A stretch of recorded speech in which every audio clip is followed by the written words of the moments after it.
ஆரோவில் நகரம் உருவானது பற்றி பார்க்கலாம் வாங்க.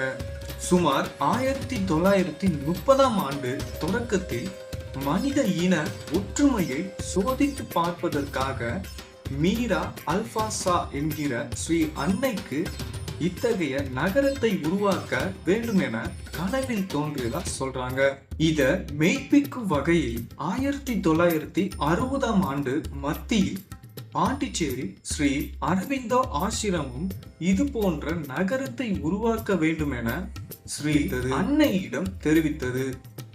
பின்னர் இக்கருத்து இந்திய அரசாங்கத்தில் முன்வைக்கப்பட்டது. பின்னர் இந்திய அரசாங்கமும் தன் ஆதரவை அளித்தது. மேலும் இந்த கருத்து யுனெஸ்கோவின் பொது சபைக்கு எடுத்து சென்று 1966ஆம் ஆண்டு யுனெஸ்கோ இந்த கருத்தை எதிர்கால மனித